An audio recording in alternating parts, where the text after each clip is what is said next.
Welcome to Office Hours, where we take your questions 24/7 and answer them 7 days a week. You can always get a hold of the show at askofficehours.global or using the QR code right down there. Let's get into the questions. Bill, what do we have? Jesse Kester starts us off from Glendale, California. Logic is crashing every time I try to normalize audio from the QCS Touch Mix. Is there a known issue with 32-bit audio and Logic, or is this unique to the Touch Mix? And should we be baking waves before loading them into the DAW? Alex? I'm going to guess the Touch Mix, mostly because anything that goes wrong, if I have a Touch Mix in the pipeline, anything that goes wrong, I'll generally blame it for everything that went wrong. Now, 32-bit, if you're using 32-bit audio, I'm trying to figure out exactly how you're using it, as opposed to, because a Touch Mix, from my understanding, is going to be a live board, unless you're trying to use it as a controller. I'm not totally clear how you're using the Touch Mix, but I've just not been very successful. And when I say that, it's not me. It's been people who have Touch Mixes in pipelines that I'm connected to. It has not been a great experience for me. So I'm going to point towards it not having all of its libraries potentially updated. The question is also what operating system you're on. If you're on the newest one, there could be a mismatch there that isn't lining up. Also, using 32-bit is still a little bit out there. I mean, 32-bit is not a stable experience for many things. So, so when 32-bit is great to record on, a lot of times people will find what they need out of that and then get it back to 24 because 32-bit, there's a lot of things that don't work perfectly. And I think Mickey said that known issue with 32-bit and Logic. Do you mean issues using 32-bit in most DAWs? Yeah. so the 32-bit is if you're recording 32-bit, that's a great thing to record on, but you are going to want to find a way to convert it. And Mickey said if you're using Touch Mix as an interface, you cannot use 32-bit. So there you go. So those are we're not totally clear how you have it set up there, but my leaning would be that 32-bit's hard to work in a DAW in general, and the Touch Mix is probably adding or reducing stability of that as well. Next question. Next one comes to us from Paul Wallus in Austin, Texas. How much do you think this would lower the 104-degree operating temperature of the ZV? And he's got a link there to digitalphoto.store. That's FOTO. I'm not going Paul, go ahead. I'm not going to answer my own question, but I'll set the stage a little bit. I ordered one of these on Amazon, so I've got a 30-day trial basically. And there's two models of this. The rig. What's the name? The rig something makes up a version of this also. So I'll toss it back to the panel. I don't want to answer my own question. Alex, how long have you had the E10? I have had the ZV E10 for a while, and I recently got a ZV E10 Mark II. So I've had it for a while. Both overheating? I haven't had it overheat yet, but out of an abundance of caution, I want to make sure I'm prepared because I've heard so many horror stories, mainly from you and a few other people, about the ZV series overheating. So I sent for this thing. I sent for it.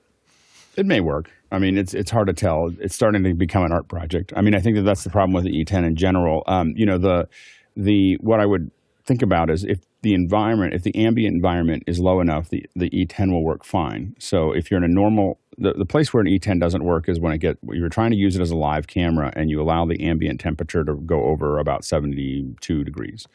So if you're willing to keep your studio the way I think that a studio is properly kept, which is about 64 to 68 degrees, most studios you walk into, you get used to the fact that they get a little chilly when you get in, and it's nice because it keeps you more awake, it keeps you more present, all these other things. And it also keeps your cameras from overheating. So I think about like I have just my room is air conditioned on its own so that I don't burn up a lot of energy trying to do my whole house all the time. But it's kept pretty cold, I don't have a lot of overheating problems, but I think you're going to find that to be easier to manage than constantly putting bags or other things around the camera. I would strongly consider just making sure that the ambient, A, make sure the window's open, B, make sure that you're using the fake battery, and C, make sure the ambient temperature stays well below 70 degrees. I'm using the fake battery, and it's about 77, and usually my wife overrules me on the thermostat. The key is to just have the one room that's colder. so you don't have to just have the one room. At 77 degrees, you may or something. Yeah, you may see it 77 degrees. You're probably going to have it turn off a couple times if you keep it that way. But I don't know if these bags will really work. But you can let us know. I'll let you Bill, know. do you want to jump in here? Well, I was just taking a look at the product. If I've got it right, it's this, and it's a pretty big unit on the back of the to slap on the back of the camera. And since it's got those ports there, I would be a little concerned about noise. So I have no experience with the product at all, but just looking at the design, it looks like, it's only a $55 thing. So it looks like it's a small motor in some sort of fan housing to attach to the back of your camera. So I would pay attention to whether or not there's a sound issue involved. Just my 2 cents. Jonas. One thing I wanted to mention is it's really important as soon as you use something like that you make sure it's on to the same quality and standards and upkeep of your camera than it is. Because what we're talking about right now is taking a camera that is unable to sustain constant output, which is a camera I personally wouldn't use, and add something onto it and kind of building your own rig around it. But now, keep in mind that what you added to it, the fan, is now really essential. It's mission critical to the camera working reliably. So that's one thing to keep in mind. You probably don't want to cheap out on that side then. I just don't like it when you have to add external cooling to a camera. Because then you run into all kinds of weird things. Like, now you are in a use case that wasn't tested in the lab, because in the lab it shut off due to heat. And there's just going to be all kinds of weirdness that I personally just would avoid. Maybe the small rig would do the job because they make the same thing. And they're a little more well-known, but the small rig doesn't have the temperature readout that this unit has. But great advice, Jonas. Thanks for the advice. Next question. Andy Kokendorfer is up next from Vieira, Florida. What search terms would you use for positions in the remote production industry? Jonas. I think it really depends what you're trying to do. Most of the time, the engineering is in-house, is what we're seeing. So I would look for engineer remote production as the search. There's a whole lot of companies right now looking for people. Otherwise, as a TD, a lot of the times remote production right now still means that we take all the signals and bring it back to one location. And to be totally honest, except for some accommodations with latency, your job as TD, director, producer, A1, is not that different. So they might not have a big remote production A1 or something like that in there. I think there's starting to become a bigger market for the people that fly out and set up the kit, make sure everything is fine, do the ties, know how to interface with a venue, know how to interface with venue fiber and all that. That's what you might want to look for. And then otherwise, look out for the engineering word. Most of the times what I'm seeing right now is either companies doing it, but especially the engineering part, because it's so specialized right now still, is most of the time internally. Paul. Yeah, it depends. It depends on what are you searching on LinkedIn or Google, or are you using AI? And I would start out with the question that you're asking here. Ask it to AI. What terms would I use to search? And then see what it suggests. Next question. John Nichols in Concord, California. Zoom Room ProAV update from last night in extra hours. Andy, let me know the public beta of Zoom Room ProAV is expected next month. The issues I raised during extra hours last night are likely the result of running the private beta version. So just a clarification there, I guess. Alex, go ahead. Yeah, that was an update. There was some questions about being able to save mappings and being able to map those or control those mappings with Companion and so on and so forth. And we expect most of those features to be there. I wasn't able to answer it because as I said, I don't really work in a place where we do the same event every day. And so saving mappings doesn't occur for me. So I wasn't sure what the answer was, and that's the answer there. Jonas.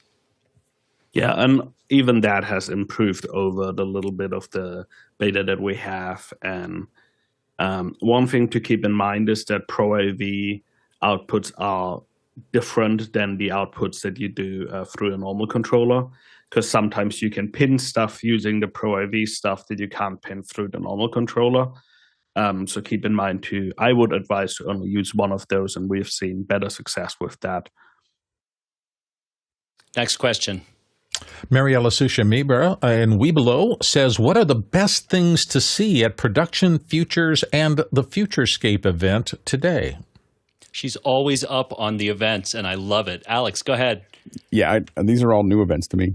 So I was, I'm trying to get through the Futurescape website. I don't even know what that is. But evidently you have to fill out a bunch of questionnaires to even see it. So I don't know what that is. The Production Futures, here it is. This is the website for it. This is for Production Futures creates opportunities for young people to learn, train, network, and develop careers in production across all aspects of live events filmed. I have never seen this conference before, so I think that's it looks interesting. So I think that there are a lot of people in that live experience or in live events that are always looking for new people. And it's actually a pretty hard thing to fill. The reason it's hard to fill is that it pays very little at the very beginning. And so they're competing. This gets harder and harder as the minimum wages go up in a lot of places. It gets harder and harder because a lot of these, there's a lot of hard work. And it starts off with not a lot of pay. That's why they're saying young people. So that's the reason that they're constantly looking for it. It is a great business, and it is often very stable because there's so much that needs to be done by people, and it's not going to be those people are not going to be replaced by AI anytime soon. And it's fun, and you get to work on things that are cool. So it's a great experience, but it is something you want to start when you don't have a lot of overhead, because you're not going to be able to pay any big rents with what you get paid when you start in the live production world. Next question. Wayne out of Los Angeles asked this. I'm doing a 4cam live stream event with several speakers talking like a TEDx talk format. I do not know yet the speed of the house internet and will bring my own mobile router as a backup. In general, should I be live streaming at 59.94 or 29.97? Jonas. I think if there's no sports involved with it, which it doesn't sound like it is, I would always go with 30. And I personally would actually go with 30 instead of 29.97, but 30 or 29.97, do that. Even if you have the bandwidth for 60, I still like to get more bandwidth per frame with 30, especially for speaking formats. You might have, if you think about TEDx, you have a big stage with darkness on the side and then some nice lit stage that sometimes can get hard to encode, especially with darkness. I would like to just have as much bandwidth as I can. So I would go with 30. At our church, at some point, we did 25 because it allowed us to match it to the German electricity grid. But most of the time, we just go with 30. Alex. It also depends on what you're streaming to. If you're streaming to to YouTube or Facebook or something like that, they're all at 30 or 60. It doesn't matter what you send it, 24, 25, 48. They're all going to end up getting converted to 30 or 60. So you want to think about that. And as far as 30 versus 60, I will say that I've grown to prefer 60 frames. I do most of my events at 60 frames a second. And once you get used to it, it's really hard to watch 30. And even when people are just sitting there, I used to think it was just for sports. And I used to actually make fun of folks that say, oh, you have to stream at 60. I don't think you have to. And I think that if you're bandwidth constrained, you probably want to do 29.97. But you can also do 60 and just double the bit rate. So if you can have, 60 frames a second at, 12 megs a second, 15 megs a second, 18 megs a second. A lot of stuff we do, we're running at 20 to 50 megs a second, to make that actually work. And we just throw a bunch of bandwidth at it. You can do that, by the way, with something like YouTube. Now, remember that if you're going to do that to your own player, you need to make sure you build a ladder. So there's a high-end, 1080p, 60, 10-bit, looks great. Then there's one that drops down. So the next step in the ladder is more compressed, and and so on and so forth. So think about that too. You want to think about who's watching it and what your ladder looks like. But you can definitely send a 60, a 1080p 60 to YouTube at 20 megs a second, and YouTube's not going to flinch. Next question. Nick Justison out of Philadelphia, Pennsylvania, and in our second hour today, and on the panel, wonders if the panel and producers are interested. I have a really cool handheld scanner to show off in a bit. Would you like a quick show and tell on it? Oh, Nick with the Cochrane. Go ahead. So this is my first Cochrane, I think. Yeah, thanks. I had run into this company, RevoPoint, at SIGGRAPH, and reached out to them and said, I really liked your scanner that you showed off, and can I play with one for a little while? And they were really accommodating and sent me one of these things. And I have to say, I'm enjoying this way more than I should be enjoying this. So this is it's fully handheld and it's fully self-contained. So you do not need to tether this to a computer. It has a built-in system with it. This is a touch screen. And if you want to do a 3D scan selfie, the touch screen flips up so you can see it while you're scanning towards yourself. And it is a full infrared scanner. So in the center here is a infrared projector. So it's spitting out a noise pattern, infrared light. And then there's two different pairs of infrared cameras, one for what they call far, which is maybe a foot or two in front of the scanner, and one that's for near, where you can get to within, you can get right up to the object that you're scanning. And so you can get actually sub-millimeter accuracy with this. And everything you need to scan is built in. I wonder if I can share my screen. One of the cool things is the software in the scanner even has a screen capture tool. So hopefully you're able to see this right now, where there's two panels on the left and there's a kind of a me in the middle. I just handed the scanner to a student and asked them to scan me. And you can see that I'm actually in motion during this, I'm talking to them. And it's scanning. So this is what they are seeing. In the top here, there's a little indicator, kind of like a levels indicator, but it's showing that, okay, this area here is exactly the distance you want from the scanner in order to scan this. And it's scanning geometry at 14 frames a second. It's not intended to capture motion, but this feedback is providing the student with info about, should they be further away from me? Should they be closer to me? And so the whole time they're just walking around me to scan, this is everything that they're seeing until they basically hit this checkbox, and now it's a scan inside the scanner. So all of that happens inside the scanner, and then there is desktop software as well. And I'm just starting to play with it right now, but this is the raw data out of the scanner, and I think I fused this at 1 millimeter resolution. So so far, I'm really, really, really happy with this. And how much is this? So this one, I think it lists at $1,800, if I remember correctly. They, not sponsored. They did loan this to me, but I do have to return it. They did tell me they are releasing a new scanner today. So the company is RevoPoint. RevoPoint.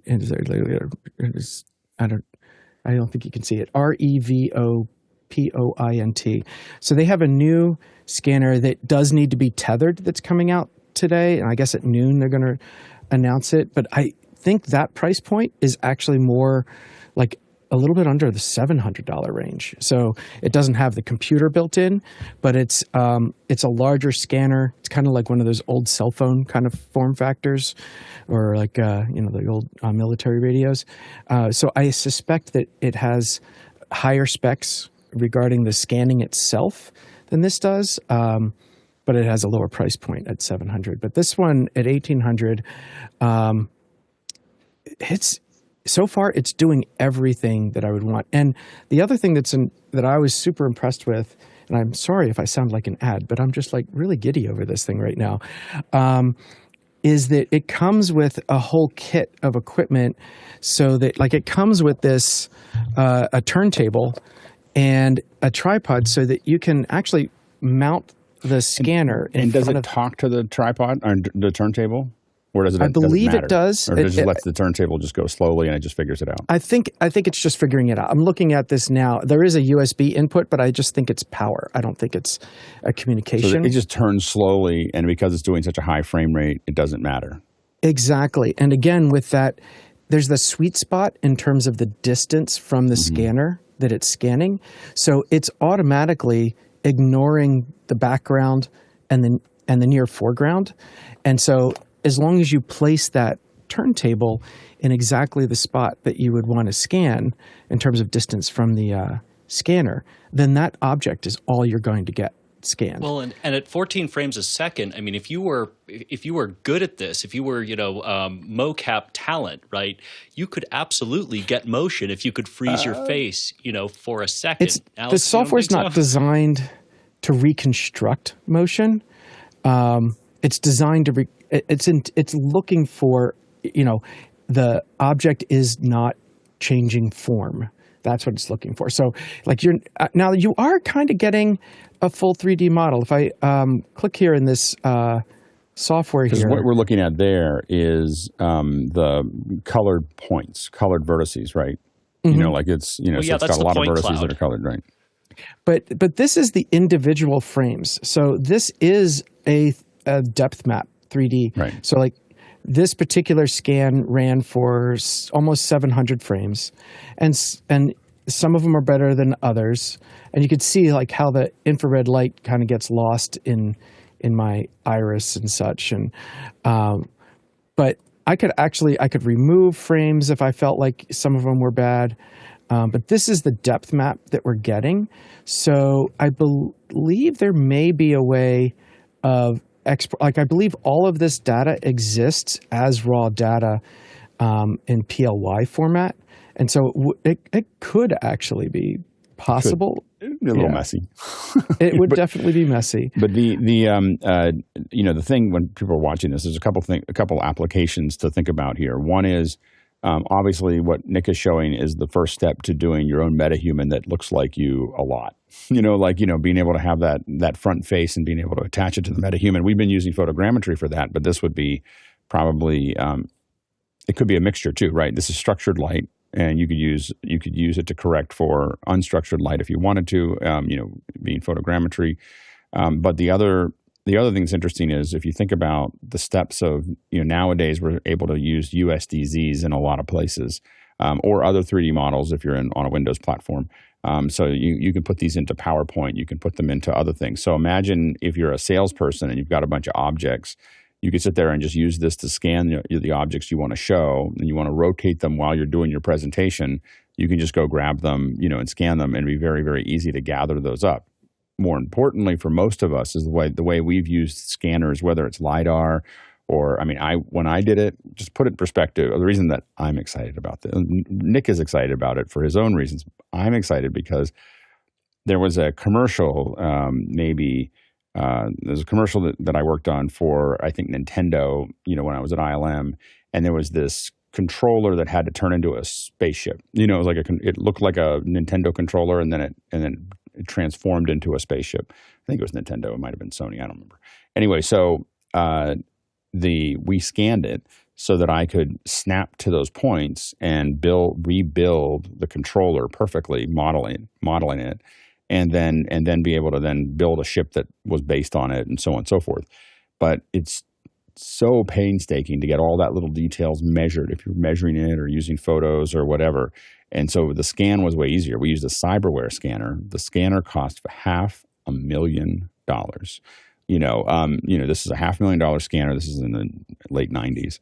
So that it's gone from $500,000 for this giant scanner. Oh, and by the way, it took hours to process. I was about to say, I'm curious, what was the resolution of this scanner? It was about the same as this one. I mean, so it's not the resolution improved on this. It's just that it's now not $500,000. It's $1,800. In fact, the $700 one is probably the same as the $500,000 one. And much faster. Like it took hours. Like they would scan it, and I'm like, oh, I'll get it in 3 or 4 hours after it processes everything it did. So that's the kind of, and then you get this kind of, scan that you weren't only using for reference. So it's pretty exciting product. So interesting. Thanks, Nick. Yeah, I was going to say that it takes less than a minute to scan a person. I told a bunch of my friends at Unreal Fest, like, hey, I've got this thing. And we, like half a dozen people, they just scan their faces and then like, okay, here's your model. So anyway, thanks for letting me. It's really cool. Very cool. Next question. David Brady's up next, and David's question is there an easy way to build a companion-driven Zoom OSC camera selector? I have about 7 cameras defined, and cycling through is not optimal. Would be better to query and click. Jonas. Well, kind of. So let's look at the Zoom OSC documentation real quick. There is a command that lets you list all camera devices, and then you get the list back. And then you're able to set it. Right now, there's 2 ways you can set it, with device ID or the index. Only problem you're going to run into is that in Companion right now, you can only set it by the index, it seems. If you can figure out the ID, you might be able to craft those OSC packets yourself. And then you could have all the OSC buttons that you want. I would use a tool that shows you all the incoming OSC messages, send that list command once, and that way you can see all the device IDs, and then you can build your buttons. But yeah, if you are on Mac OS, you can do that. Next question. Paul Wallace in Austin, Texas is back with this one. Humanoid robot wowed attendees as half dozen or so navigated their way safely through the crowd at the Warner Brothers studio lot in Hollywood, entirely untethered. Is the future coming fast? Paul? Well, I just read an article, a couple articles, Yahoo Finance and Fortune. Apparently, it was part parlor trick and part actual. The robots actually had some credibility, but I don't want to answer my own question. So go ahead. The legs worked. Like the legs appear to be autonomous. The top of the body appeared to be a motion capture of a human being that is producing the voice. And so it's a little bit of smoke and mirrors that's there. Gets people excited about the future, but what they saw was not. It inspired some of what this could be somewhere in the future. I get that, but it wasn't the robots doing the thing. So anyway, so that there's some videos that show earlier tests from Tesla that make it pretty clear of how the top half of the robots are being controlled. Next question. Jesse Kester in Glendale, California is back again with, we're getting into streaming from the iPhone. Can you marry audio to spatial picture on the phone, or is that done somewhere else down the pipeline? And how should we be approaching this unholy binding of picture and board-borne audio? Alex. So we're having some trouble with some of the more complex interfaces as far as getting the audio into the phone. We don't know exactly what it is, but since 17.6 on the iPhone, we've had some issues with audio devices. The one that we know works is a USB Pre 2.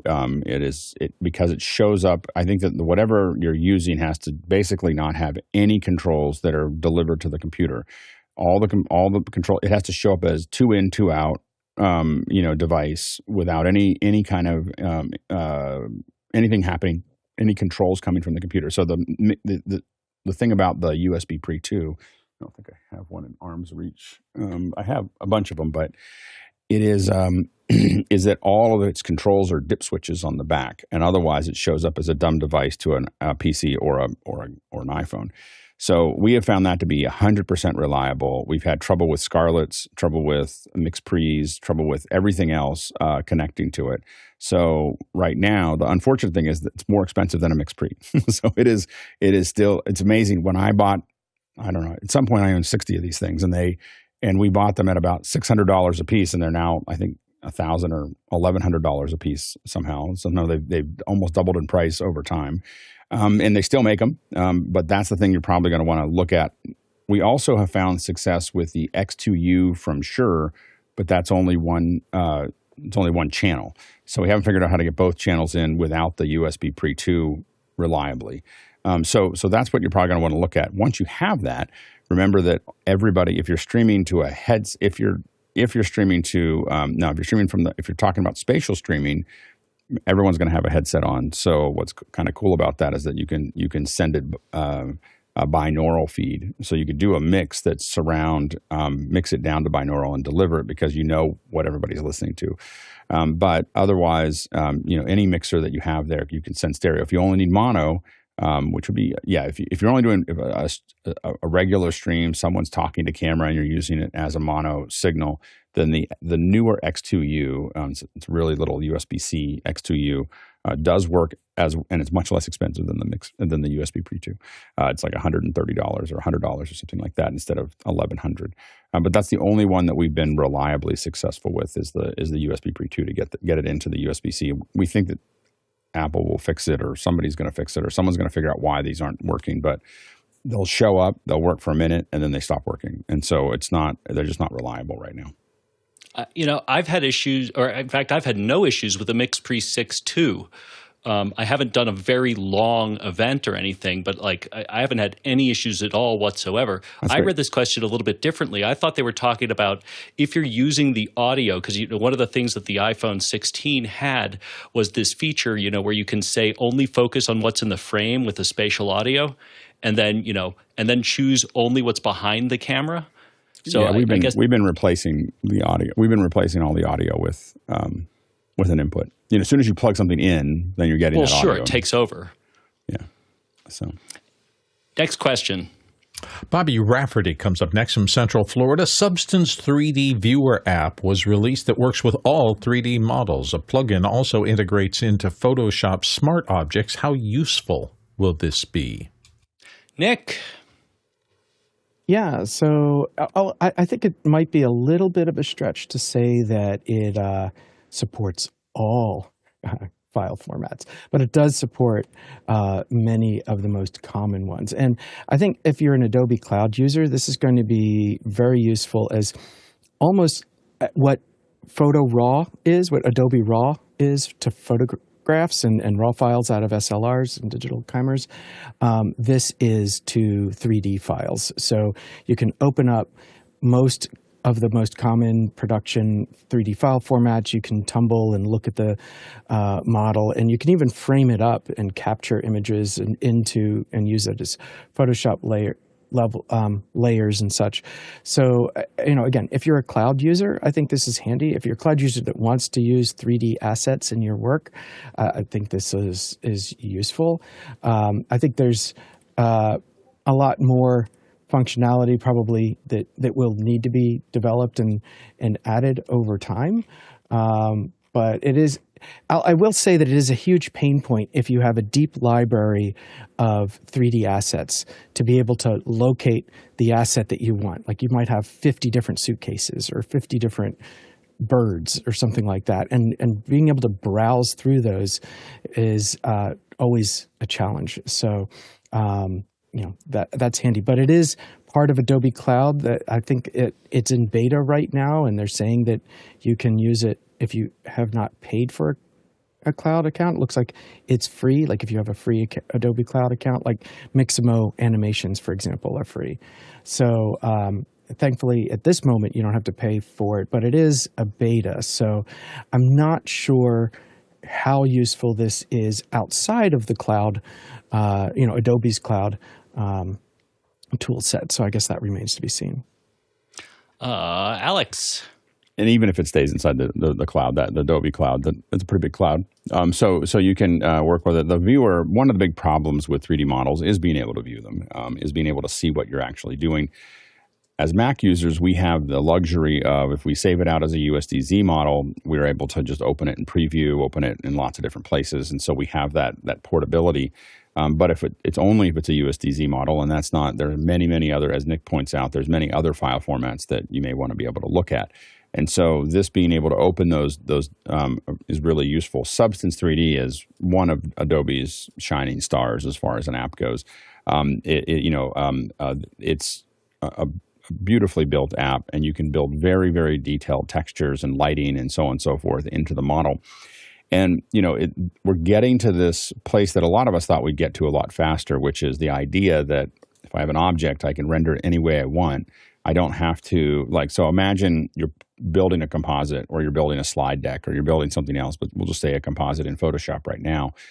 You have a telephone, but you really wish that telephone was a little bit a different direction, or had a different focal length, or was rotated 30 degrees the other way, or you were able to match it to the camera. So for instance, one of the things that Adobe can do in Photoshop is figure out where your vanishing points are and start to calculate some of those data. Imagine it being able to understand analyze your photo, understand the focal length of what took that photo, and as you drop 3D objects into it, it automatically snaps them into that focal length at that distance.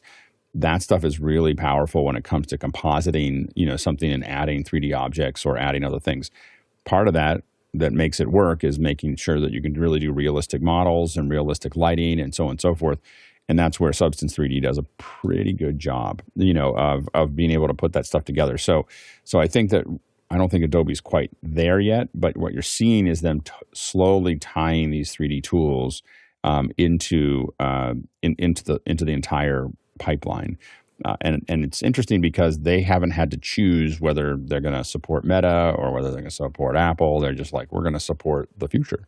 The future is going to have a lot more 3D in it. It's going to have a lot more AR in it. It's going to have a lot of those things. And Adobe is in a great position.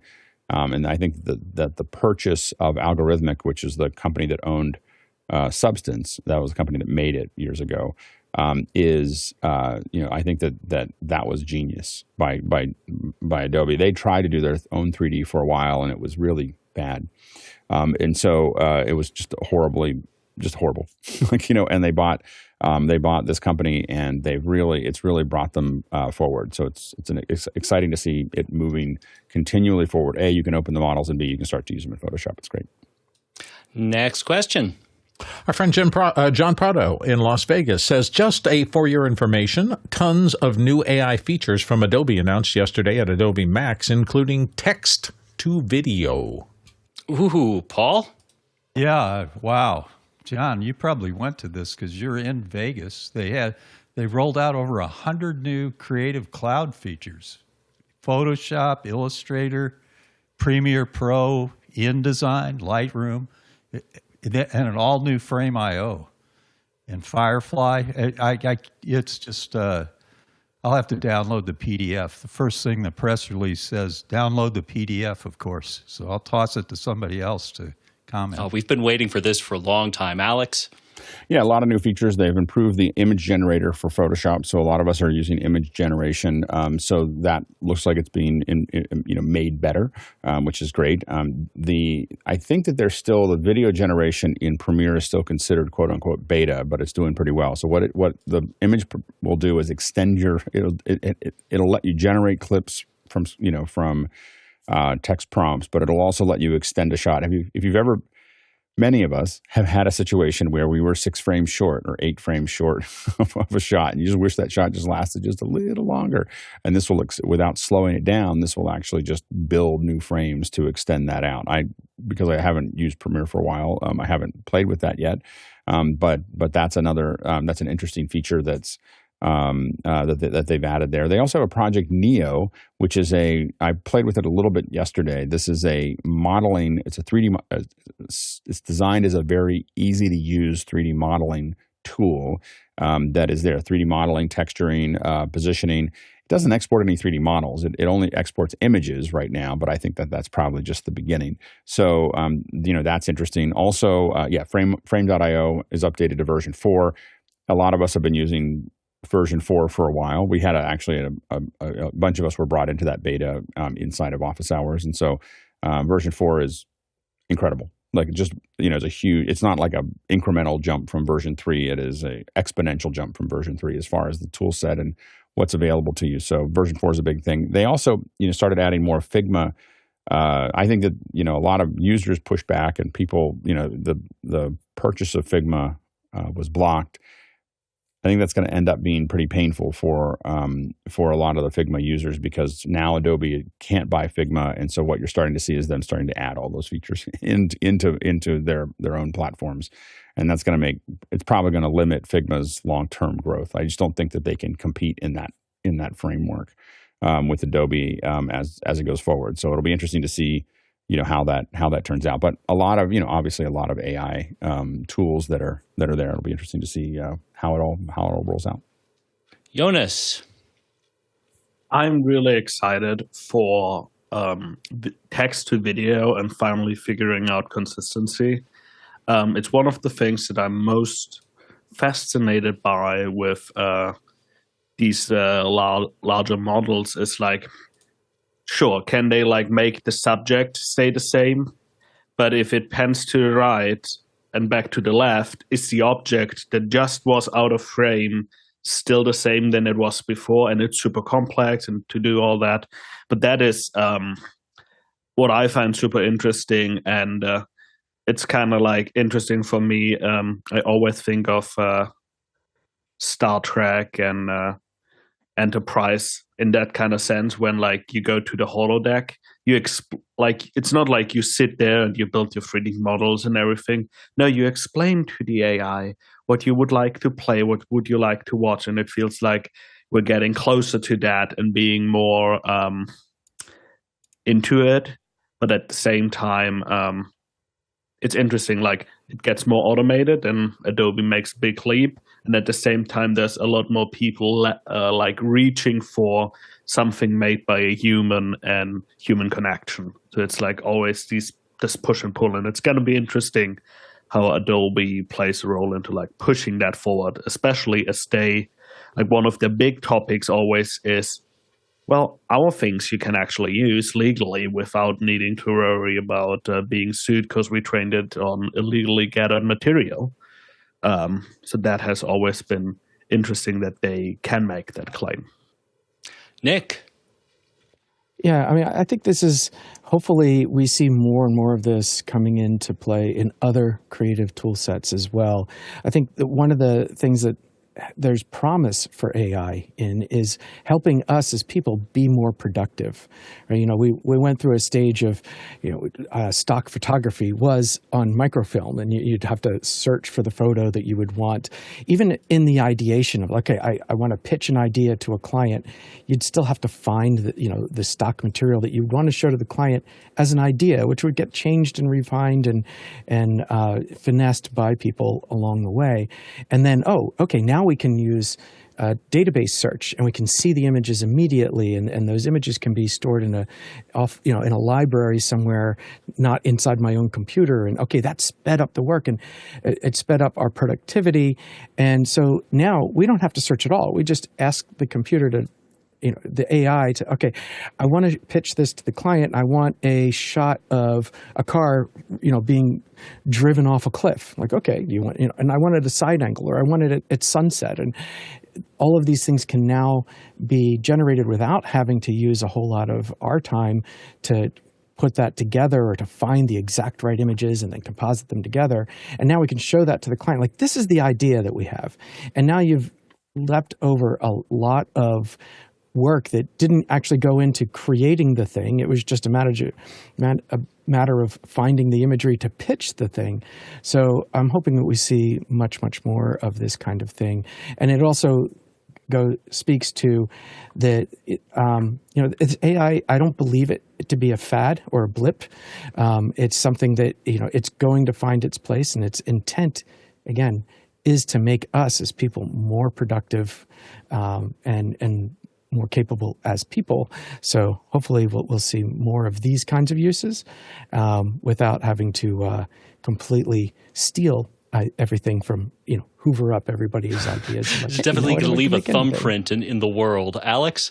Yeah, I think that one of the interesting things here is that when we think about using the materials, if we think about the pyramid of use cases that are there, Hollywood probably in this triangle of how we use content is probably, right here, right? That's Hollywood. They're right there. So they're the very top, but a very small part of the pyramid of what's being used. The people who are selling the content, like that need to make sure that copyrights are, handled and everything that matters is about here. So this is the part that the people who care about that are. And then the rest of this, through here are people who are just, oops, that's not working. Got a little problem here. Yeah. The things that are all in here are that whole area are people who are doing education, corporate presentations, just entertaining things for their friends, Instagram, YouTube, all these other things that they just want to build things. And so I think that Adobe is doing something in their market is, Adobe's market is up here. So that's why they're paying attention to that. But there's a huge number of people that just aren't going to care, and the Adobe stuff is going to be very convenient for them. And for professionals, there's a lot of things we didn't talk about, like they do a lot of the remove distracting elements like people or wires or other things can all be done in that area. But I think that one of the things I've found interesting recently is, just utilitarian uses. So for instance, I do a lot of, hey, we're going to do your event and this is how it's all going to look. And we're going to have, and a lot of them are talking heads like us, and so, but how do I get talking heads that aren't specific people, talking heads that have diversity, talking heads that have all those other things. And in something like Midjourney, I started to create these. And so I just needed to have them. I just needed to have pictures of let's see if I can get this going here, of people, of all different backgrounds. And, I made a lot of them, so, and they're all looking at the camera. They're all different, all different looks and in the process. And the thing is that I made a ton of them. And you'll notice that I can't find those images on iStock. Like I can't find that many with that much diversity looking at it. They are able to perfectly framed. Yeah, because I frame them. I go into Midjourney and I reframe them. I know where the mouth has to be. I know where the eyes have to be. I know what they have to look like, and I just throw away all the. And now I created 200 that I needed. It took a day of stuff in the background. Like I just turn it on and I ran it in relax mode, so it just sat there. But I produced probably 5,000 of them to get the 200 that I wanted. And so the thing is that, but what I started realizing with that and with some of the other stuff that I've done recently is the real danger for entertainment is that people will just start using AI to entertain themselves. Like they're not trying to sell the content. They're not trying to, get a job doing it. It just becomes another, because I found that I was getting far more interested in using Midjourney than I was watching TV. And I realized, because and what I was doing differently is that I'm not trying to figure out the prompts. I'm evolving prompts. So I have a very simple prompt, and I just keep saying I like. And then what happens is you just don't know what's going to come up next. And you're like, oh, look at that. That was cool. And before you know it, you've spent hours, fiddling with something. And, it was like a Saturday afternoon for me to build all these. But now it's useful. And now all my presentations look amazing, when it comes to doing those. I don't have the copyright for them. I can't sell them. Doesn't matter. It doesn't matter to me. Doesn't matter one iota. Right. Jason. Yeah, so I had the half a dozen music videos in my head as you were flashing through those pictures where they just keep changing, black or white or some of those other ones. I thought that was really interesting. I find these tools, rather than replacing creatives, they're like putting superpowers in the hands of creatives. Like when I work with my designers, they are not just replacing their manual work with this AI, but they're using the AI to augment what they're doing. And in the hands of a true expert, it's applying the right tool for the right job. And, they can put something comprehensive together and they can say, this is what it looks like with more of a pop art feel, and this is what it looks like as a line drawing and other things. And that used to take, weeks to put together something like that. And now they can do it in a matter of hours. I think it's very, very cool. Next question. Next one comes to us from Mickey Mekachor in Manila in the Philippines. How can one type on-prem intercom matrix systems to a cloud-based intercom out in space? Well, that counts as half a Cochrane. Jonas. So we're still working on an easier way to do it. But one of the great things, since it's browser-based, is you can just open it multiple times in the browser, and since we allow you to select in and out points, you can route it that way. But then one of the things that we just added is if I, for example, go in here, there's now a talent links. So you can add a talent link, and this is talent 1. If you just need an output, this is what this is for. You can see who all is allowed to talk to them, and then you click open talent link. And in here, all you get is a simple interface for talent to listen. They can't talk. It doesn't need their mic access, and you can just talk to them as it is an IFB. So that's one of the couple things we're working on right now. But the next big thing for sure will be making sure that you can tie multi-channel audio devices better. Jason. Yeah, that is a complicated question because when I get a question like that, my only answer is to ask Mickey. So when Mickey asks that question, it puts me at a total loss. Amen to that. But it's great when the developer is actually on the show. And he skipped right over it. Yeah, exactly. That's Jonas's product, everybody. Next question. Next one comes to us from Jonas Dautel in Stuttgart. I have a practical demo of using Claude 3.5 to build controllers for Blackmagic device cameras. Take it away, Jonas. Do it. So one of the really neat things with the new Blackmagic HTTP API is they give you all of the documentation in XML format. So what I did is this is just the documentation of the API that I uploaded. And admittedly, this is a pretty crafted response, so we get to a nice-looking controller within one prompt. Took me a couple tries. But one of the great things is you can change it, you can tell it what to do, and this is why open APIs that are documented openly is so cool. It's going to run through that, and then we'll be able to test that in a second. But it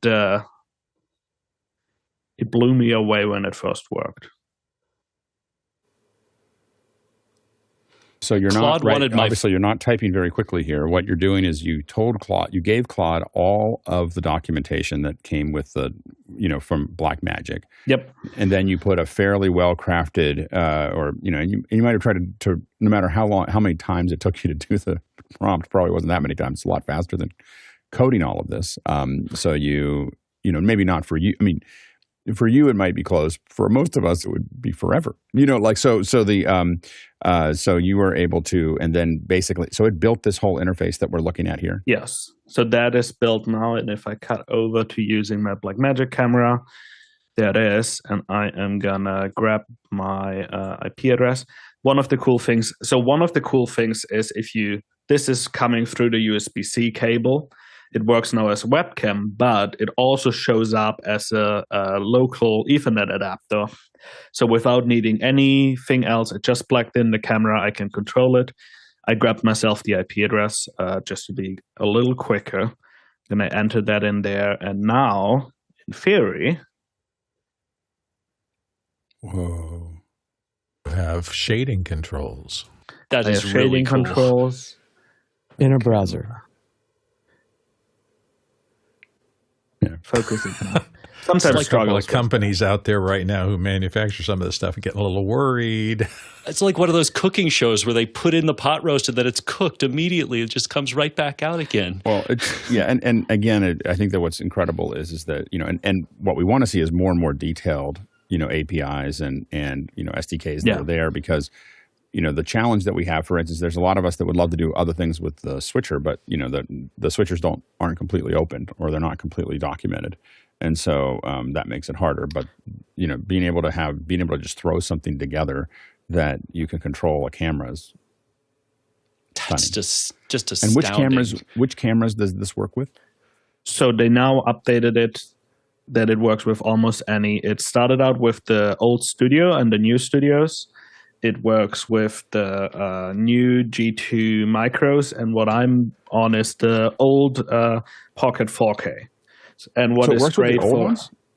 Yep, there's now an update that the Pocket 4K. Is it a you can USB-C? plug it. Go ahead. There's two ways. USB-C, you plug it in. That's how I get my video and Ethernet. So it just shows up as an Ethernet adapter instead of needing to do anything fancy. But you can also just plug a USB-C to Ethernet adapter in, and then you can connect it over Ethernet and then use it that way. But all of the modern after-pocket cinema 4K cameras now have it. So like that is the SFTP, it's the web browser, it is all of those things are just now in there, and you can access most of the color grading as well. So like all the primaries and all that, you can access quite a lot with it. It's incredible. That's incredible. Nick, you have something to add?